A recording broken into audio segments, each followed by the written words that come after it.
নমস্কার, হাই নিউজের সকল দর্শককে স্বাগত। আমি শ্রীপর্ণা রয়েছে আপনাদের সঙ্গে। আপনারা দেখছেন নিউজ টুডে। নিট দুর্নীতির বিরুদ্ধে বিক্ষোভে সামিল all India democratic student organisation.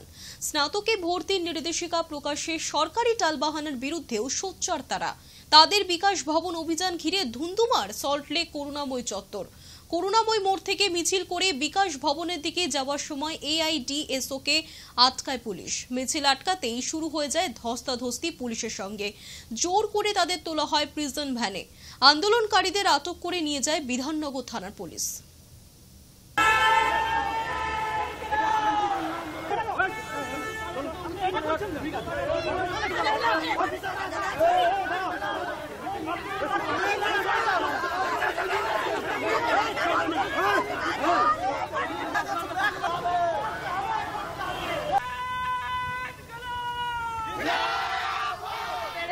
All India ডিএসওর পক্ষ থেকে সারা দেশবাসী জানে নিট নিয়ে যে কেলেঙ্কারি হয়েছে, আমাদের দাবি পুনরায় পরীক্ষা নিতে হবে। ব্যাপক সংখ্যক ছাত্রছাত্রী যারা বঞ্চিত হয়েছে, পুনরায় পরীক্ষা নেওয়ার ব্যবস্থায় সরকারকে করতে হবে এবং তার যে এজেন্সি আজকে এই বিরাট কেলেঙ্কারি সংগঠিত করেছে, আমরা এই দাবি এআইডিএসওর পক্ষ থেকে করছি। সেই দাবিতে আজকে বিক্ষোভ। আমরা দেখছেন কিভাবে পুলিশ আমাদের কর্মীদের অ্যারেস্ট করছে, মারধর করছে। আমরা ধিক্কার জানাচ্ছি পুলিশের, এই রাজ্য সরকারের যে পুলিশ, তার এই যে বর্বরতা রাজ্য সরকারের পুলিশ করছে, এই বর্বরতাকে আমরা ধিক্কার জানাচ্ছি।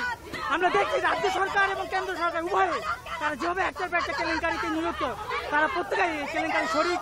আজকে এই কেলেঙ্কারির বিরুদ্ধে যে প্রতিবাদ দিবসর শান্তিপূর্ণ বিক্ষোভ, তার উপরে পুলিশের এই অত্যাচার আমরা ধিক্কার জানিয়ে একেও।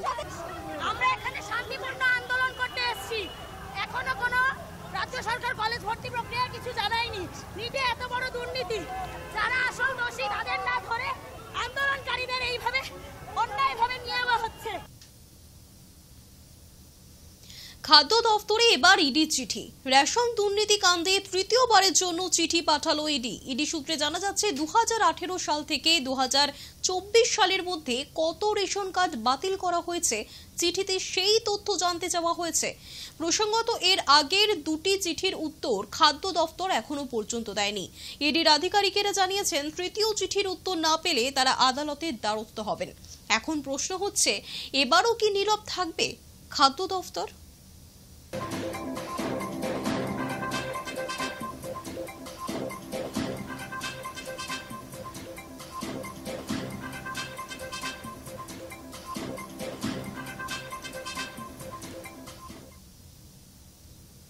এসএসকেএম হাসপাতাল কর্তৃপক্ষকে চিঠি দিল প্রেসিডেন্সি সংশোধনাগার। এসএসকেএম হাসপাতাল কর্তৃপক্ষকে চিঠি প্রেসিডেন্সি সংশোধনাগারের।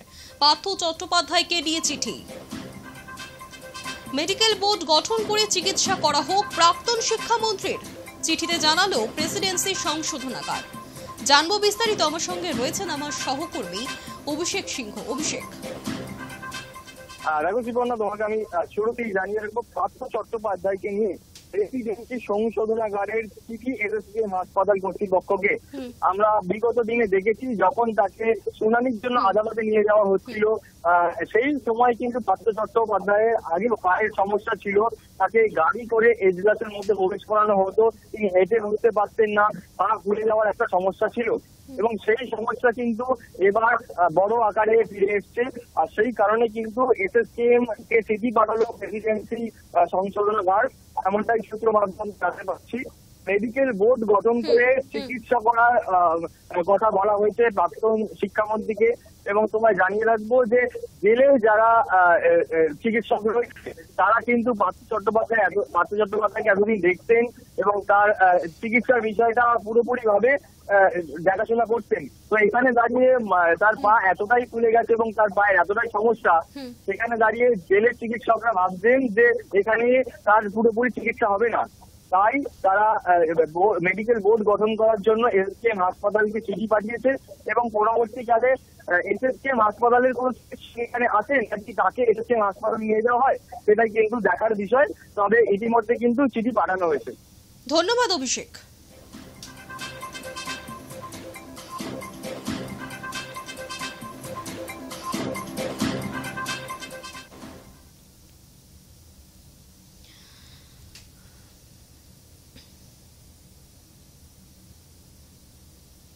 শপথ তো হলো, কিন্তু পথ কি রইল আগের মতো মসৃণ? তৃতীয়বার প্রধানমন্ত্রী হবার পর এখন এই প্রশ্নটাই ধাওয়া করে বেড়াচ্ছে নরেন্দ্র দামোদর দাস মোদীকে। শরিকের মন জুগিয়ে চলা তার ধাতে সইবে কি? বিরোধীদের হেলাফেলা করার অভ্যেসটাও যে পাল্টাতে হবে। সঙ্গে সামলাতে হবে হিন্দুত্বের নিউক্লিয়াসে বিরাজমান সংঘ শক্তির চাপ। সে চাপ যে তাকে সামলাতেই হবে। শপথ গ্রহণের পরদিনই তা পরিষ্কার করে দিয়েছেন স্বয়ং সংঘ প্রধান।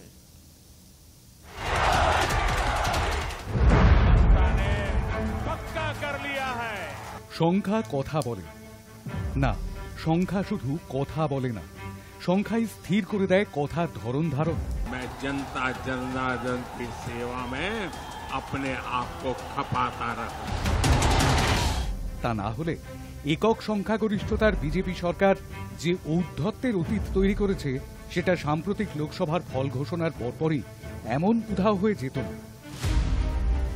এনডিএ জোটের প্রাথমিক মঞ্চে তেলুগু দেশম পার্টি প্রধান চন্দ্রবাবু নাইডুর হাত ধরে নরেন্দ্র মোদীর নাছোড় টানাটানির বিরল দৃশ্যও জন্ম নিত না।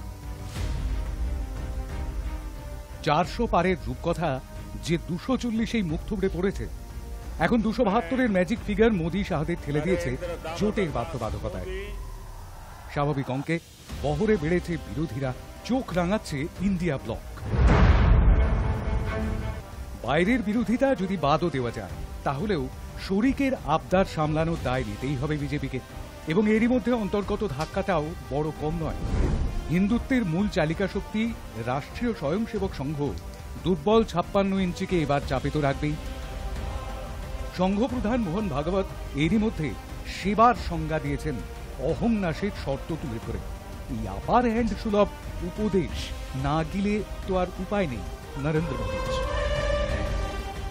जो सेवा करता है, जो वास्तविक सेवक है, जिसको वास्तविक सेवक कहा जा सकता है, उसको कोई मर्यादा रहती है, वो मर्यादा से चलता है। उस मर्यादा का पालन करके जो चलता है वो कर्म करता है, लेकिन कर्मों में लिप्त नहीं होता, उसमें अहंकार नहीं आता कि मैंने किया, और वही सेवक कहलाने का अधिकारी रहता है। এখানেই শেষ নয়।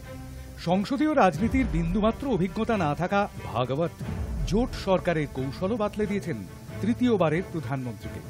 ব্যাখ্যা নয়, গুরুত্ব সহকারে অনুধাবন। বিরোধী পক্ষ নয়, প্রতিপক্ষ ভাবার মানসিকতা। ইন্ডিয়া ব্লকের প্রতি সদ্য ক্ষমতাসীন শাসকের প্রত্যাশিত দৃষ্টিভঙ্গি স্থির করে দিয়েছেন সংঘ প্রধান। और चुनाव प्रचार की या चुनाव में जो होता है उसकी बात ऐसी है, वास्तव में तो प्रजातंत्र की अनिवार्य आवश्यक प्रक्रिया है, और उसमें दो पक्ष रहते हैं, इसलिए स्पर्धा रहती है। स्पर्धा रहती है तो दूसरे को पीछे करने का, स्वयं को आगे बढ़ाने का काम होता ही है, होना ही चाहिए, परंतु उसमें भी एक मर्यादा है। ये स्पर्धा है, कोई आपस का युद्ध तो है नहीं। ऐसे से देश कैसे चलेगा भाई? आखिर सबको देश ही चलाना है ना। दो पक्ष है, विरोधी पक्ष कहते हैं, मैं प्रतिपक्ष कहता हूं। वो विरोधी नहीं है, उसको विरोधी मानना भी नहीं चाहिए। वो प्रतिपक्ष है, वो एक पहलू उजागर कर रहा है, उसका भी विचार होना चाहिए। মোহন ভাগবত মুখ খুলেছেন মণিপুর নিয়েও।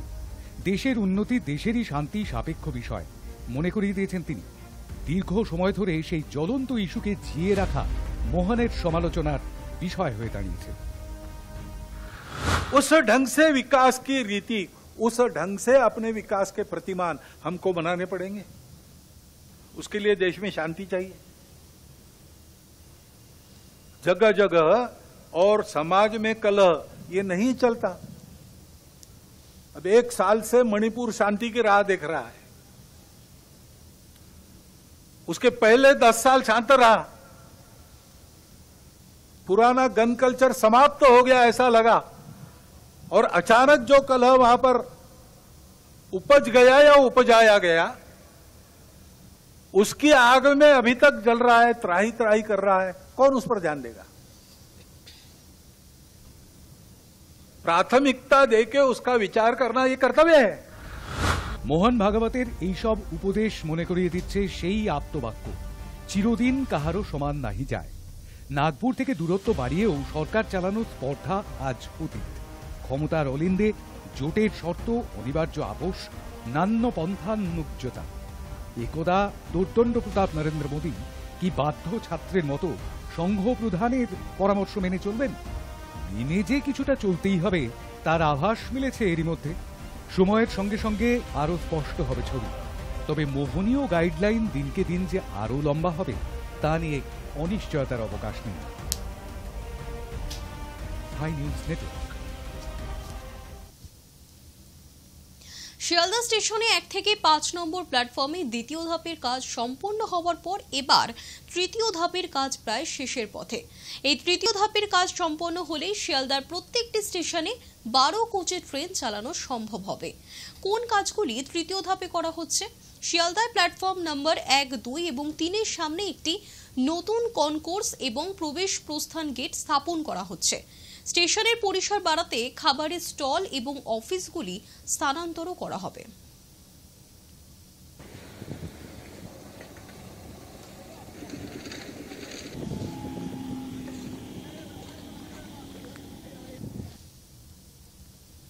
নির্বাচনী প্রতিশ্রুতি মেনে জগন্নাথ মন্দিরে 4টি দরজা খুলে দিল ওড়িশার নবনির্বাচিত বিজেপি সরকার।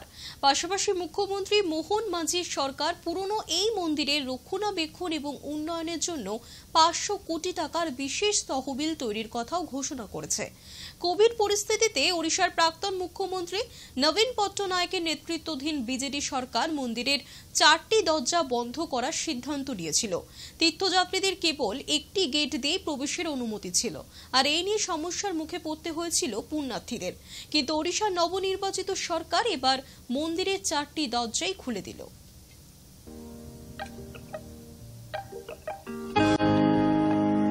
देखिए, काल कैबिनेट मीटिंग के प्रस्ताव में जैसे महाप्रभु जगन्नाथ की जो 4 द्वार है वो बंद था, इसलिए 4 द्वार को खोलने के लिए वो प्रस्ताव हमने रखे थे। प्रस्ताव भी पारित हुआ और प्रस्ताव के मुताबिक आज सुबह 6:30 बजे मंगल आरती जो शुरू होता है पूजा का, वो सब सारी मेरे साथ मेरे मंत्रिमंडल के सारी सदस्य, 2 उप मुख्यमंत्री, दोनों हम आते हुए उसको प्रशासन के सबका उपस्थिति में, श्रद्धालु की उपस्थिति में, हमारा विधायक लोग और हमारा पुरी का सांसद सबका उपस्थिति में वो 4 द्वार खुला गया और श्रद्धालु के लिए उत्सर्ग किया गया।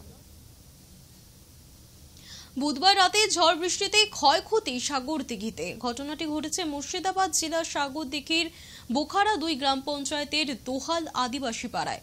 জানা যাচ্ছে গতকাল অর্থাৎ বুধবার রাতে সাগরদিঘি এলাকায় ঝড় বৃষ্টি হয়েছে। বৃষ্টির সঙ্গে এলাকায় প্রবল ঘূর্ণিঝড়ও হয়েছে, আর সেই ঘূর্ণিঝড়ে বেশ কিছু ঘরবাড়ি ক্ষতিগ্রস্ত হয়েছে। ঘটনার খবর পাওয়ার পর বৃহস্পতিবার সকালে এলাকায় পৌঁছন বোখারা 2 গ্রাম পঞ্চায়েত প্রধান সাফিউল ইসলাম। কথা বলেন গৃহহারাদের সঙ্গে। তারা যাতে সরকারি সহযোগিতা পান তার আশ্বাসও দিয়েছেন তিনি। সব থেকে বেশি আমাদের বোখরা 2 নম্বর অঞ্চলের এই দোহালি গ্রামেই ক্ষতিটা বেশি দেখছে। আজকে সকালবেলায় খবর পেলাম, আমাদের পঞ্চায়েত সমিতির মেম্বার এবং গ্রাম পঞ্চায়েতের মেম্বার আছে, আমার পাশে উপস্থিত আছে, তারা আমাকে খবরটা দেয় এবং আমি ছুটে আসি সকালবেলায়। গত বছরের 4 অক্টোবরের সেই ভয়ঙ্কর স্মৃতি আবারও তাড়া করছে তিস্তা এলাকার বাসিন্দাদের। গত কয়েকদিন ধরেই উত্তর সিকিমে একটানা প্রবল ভারী বৃষ্টিপাতের কারণে ভয়ঙ্কর রূপ ধারণ করেছে তিস্তা নদী। সকাল থেকেই ফুলে ফেপে উঠেছে তিস্তা, আর এতেই ক্রমশ আতঙ্ক বাড়ছে এলাকায়। অন্যদিকে তিস্তা নদীর জলস্তর বেড়ে যাওয়ায় প্লাবিত হয়েছে তিস্তা বাজার, মল্লি, রম্বি, গেইলখোলা, 29 মাইল সহ বিভিন্ন এলাকা। স্থানীয় এলাকাবাসীরা বাড়ি ঘরদোর ছেড়ে নিরাপদ স্থানে আশ্রয় নিতে শুরু করেছে। প্রসঙ্গত গত বছরই তিস্তা কেড়ে নিয়েছিল বহু বাসিন্দাদের বাড়িঘর। রাজ্য সরকারের তরফে শুধু পাওয়া গিয়েছে সামান্য কিছু আর্থিক ক্ষতিপূরণ। তবে আবারও তিস্তা নদীর জলস্তর বেড়ে যাওয়ায় এলাকাবাসীদের মধ্যে শুরু হয়েছে আতঙ্ক। অন্যদিকে তিস্তা নদীর জলস্তর বেড়ে যাওয়ায় ওই এলাকা প্লাবিত হওয়ার কারণে বন্ধ রয়েছে কালিম্পং এবং দার্জিলিংগামী সড়ক।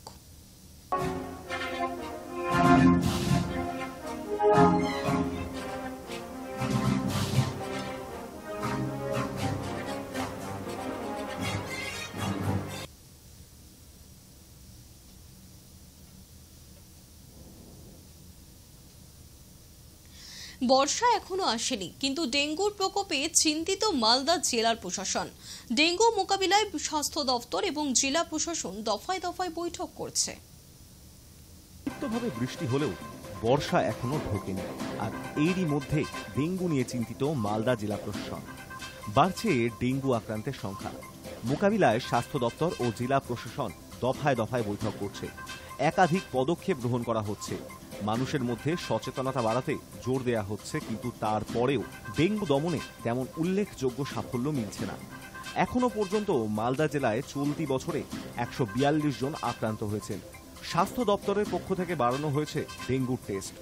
মালদা জেলায় শুধু ডেঙ্গু নয়, এই বছর ম্যালেরিয়ারও প্রকোপ দেখা দিয়েছে। মালদা জেলার ইংরেজ বাজার পুরো এলাকায় ও কালিয়াচক 1, 2, 3 নম্বর ব্লকে ডেঙ্গু আক্রান্তের সংখ্যা সবচেয়ে বেশি। ওই সব জায়গায় স্বাস্থ্য দপ্তরের পক্ষ থেকে বিশেষ কর্মসূচি নেওয়া হয়েছে। বাড়ি বাড়ি গিয়ে জনসচেতনতামূলক প্রচার চালাচ্ছেন স্বাস্থ্যকর্মীরা। তবে আমরা আগে থেকে যদি সতর্ক না করি তাহলে তো সেটা আরও বেড়ে যাবে। তাই জন্য আমাদের কাজটা শুরু হয়ে গেছে। আমরা প্রতিদিন সকালবেলা বেরিয়ে প্রত্যেকটা বাড়ি ভিজিট করে বাড়ির ছাদে যে টব থাকে বা বাড়িতে যে খোলা যদি ফাঁকা জায়গা থাকে সেক্ষেত্রে সেখানে টায়ার বা খোলা পাত্র এগুলো যদি থাকে, সেখানে যদি জল থাকে আমরা সেটা উল্টে দিচ্ছি। আর সেটা আমরা বাড়িতে বলে দিচ্ছি যে যেন সেটা না ফেলে, কারণ সেটাতে জল বৃষ্টি হলেই তো জল হবে বা কোনোভাবে জল পড়তেই পারে, সেক্ষেত্রে তো ডেঙ্গু মশা হবে আর তারপরে তো ডেঙ্গুটা বাড়বে। এবার তাই জন্য আমরা সেই ব্যবস্থাটা নিচ্ছি। প্রত্যেকটা বাড়িতে গিয়ে আমরা সেখানে সিগনেচার করাচ্ছি, আর আমরা একটা রিপ্লেটও দিচ্ছি। ওখানে ওনারা সিগনেচার করছে, আমরা সিগনেচার করছি, আর বাড়িতে কজন সদস্য আছে, জ্বর টর হয়েছে কিনা সেগুলো আমরা জানছি। পরিসংখ্যান বলছে পরিযায়ী শ্রমিকদের মধ্যে এই জ্বরের প্রকোপ সবচেয়ে বেশি। এরই মধ্যে লেবার কমিশনের পক্ষ থেকেও এই বিষয়ে পদক্ষেপ করা হয়েছে। যেসব পরিযায়ী শ্রমিকরা বাইরে থেকে আসছেন তাদের বিশেষ স্বাস্থ্য পরীক্ষার ব্যবস্থা করা হচ্ছে। প্রয়োজনে পাঠানো হচ্ছে স্থানীয় মেডিকেল ক্যাম্পে। দেখুন, গত বছরের তুলনায় ডেঙ্গু রোগের জন্য টেস্টিং অনেক বেড়েছে এই বছর, এবং ডেঙ্গু পজিটিভ রোগীর সংখ্যাও কিন্তু গত বছরের থেকে একটু বেশি আছে। আমরা মাননীয় জেলা শাসক প্রায় লাস্ট 1 মাসে 3 থেকে 4 বার এটা নিয়ে তিনি পর্যালোচনা করেছেন। গত শনিবার দিনও পর্যালোচনা হয়েছে। আমরা হিসেব করে দেখেছি ইংরেজবাজার ব্লক, কালিয়াচক 1, 2, 3 এই 4টে ব্লকেই মেন আমার ডেঙ্গুটা একটু বেশি আছে। কোনো ব্লকে 21টা, কোনো ব্লকে 22টা করে পেশেন্ট আছে। তো সব মিলিয়ে আমাদের প্রায় 146 মতো 142টা পেশেন্ট এখন ডিটেক্টেড হয়েছে। এই 6 মাসে একজন পেশেন্টকে মেডিকেল কলেজে ভর্তি করতে হয়েছে, আর কোনো অ্যাডমিশন লাগেনি, কারণ সবাই সুস্থ আছে, সুস্থ হয়েও গেছে। 1-2টো পার্ট থাকে। একটা হচ্ছে প্রিভেনশন। ডেঙ্গু প্রিভেনশনের জন্য জেলা শাসক নির্দিষ্ট কিছু নির্দেশ দিয়ে দিয়েছেন। আমাদের গত 1 জুন সমস্ত সরকারি হাসপাতালগুলোতে পরিষ্কার অভিযান হয়েছে, আর আগামী 3-4 দিনের একটি রোস্টার ডিএম স্যার করে দিয়েছেন ভিডিওদের জন্য, যেখানে সমস্ত পাবলিক প্লেস, এমনকি অনেকদিন পর স্কুলগুলো খুলছে, সেই স্কুলগুলো পরিষ্কার রাখা, তাদের ওখানে জল যাতে না জমে সমস্ত জায়গা পরিষ্কার পরিচ্ছন্নতা সেটা করা হবে। চিকিৎসার দিক দিয়ে ইতিমধ্যে আমরা ট্রেনিং পার্ট, ট্রেনার আমাদের কমপ্লিট ডাক্তারদের, স্পেশালিস্টদের এবং নার্সিং অফিসারদের আমরা মার্চ-এপ্রিলে এক প্রস্তুত ট্রেনিং দিয়েছিলাম। আবার আগামী মাসে আমাদের 2 দিনের একটি ট্রেনিং প্ল্যান হচ্ছে সমস্ত চিকিৎসক এবং সমস্ত চিকিৎসা কর্মী অবধি, আমাকে আসা অবধি।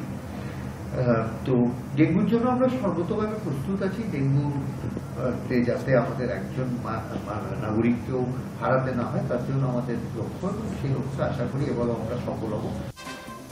ইংরেজবাজার ও কালিয়াচকের বিভিন্ন এলাকায় চলছে সাফাই অভিযান। যদিও ইংরেজবাজারের বেশ কিছু গুরুত্বপূর্ণ স্থানে উল্টো ছবি দেখা দিয়েছে। রাস্তায় আবর্জনার স্তূপ। পৌর নাগরিকদের দাবি যত দ্রুত সম্ভব অন্যান্য এলাকার মতন ওইসব এলাকা থেকেও বজ্র পরিষ্কার করা হোক। High news network.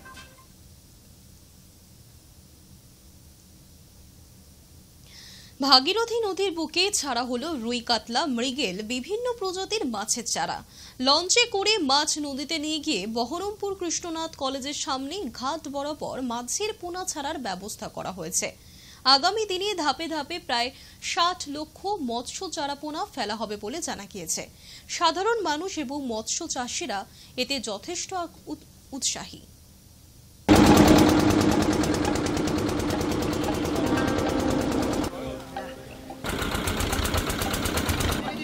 গঙ্গাবক্ষে এবার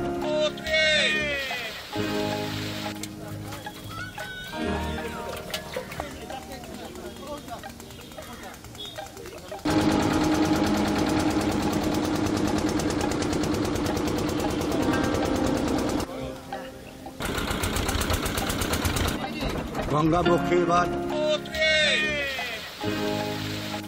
মাছ ধরে তাদের জীবন নির্বাহ করতে পারেন, সেই উদ্দেশ্যেই কিন্তু আমাদের গঙ্গায় মাছের সংখ্যা বৃদ্ধি করার জন্য এই রিভার র্যাঞ্চিং প্রোগ্রাম বা গঙ্গা জলে যে আমাদের আইএমসি যেটাকে আমরা ইন্ডিয়ান মেজর কার্প বলি, যার মধ্যে রুই, মৃগেল, কাতলা ইত্যাদি পড়ে, সেইগুলোর চারা আমরা ছাড়ছি এবং এগুলো কিন্তু গঙ্গার জার্মপ্লাজম থেকেই তৈরি করা হয়েছে। আমাদের নিজস্ব পুকুরে গঙ্গা থেকে ব্রুডার ফিশ নিয়ে সেইখান থেকেই চারা তৈরি করা হয়। অনেকের মনে কনসেপ্ট থাকে যে আমরা এগুলো বাজার থেকে কিনে এনে গঙ্গায় ছেড়ে দিচ্ছি, এই ধারণা সম্পূর্ণ ভুল। আমাদের নিজেদের তত্ত্বাবধানে, আমাদের ডাইরেক্টরের তত্ত্বাবধানে, আমাদের যে সমস্ত সায়েন্টিস্টরা রয়েছেন এবং রিসার্চ কলিগসরা রয়েছেন, তাদের প্রত্যেকের তত্ত্বাবধানে বলাগড়ে আমাদের নিজস্ব পুকুরে গঙ্গা থেকে ব্রুডার ফিশ তুলে এনে সেখান থেকে ব্রিডিং করিয়ে চারা তৈরি করা হয় এবং গঙ্গার মাছ যাতে গঙ্গায় ফিরে যেতে পারে সেই উদ্দেশ্যেই এই র্যাঞ্চিং করা হচ্ছে। নিউজ টুডে এখনকার মতো এই পর্যন্তই। দেখতে থাকুন হাই নিউজ নির্ভীক নিরপেক্ষ।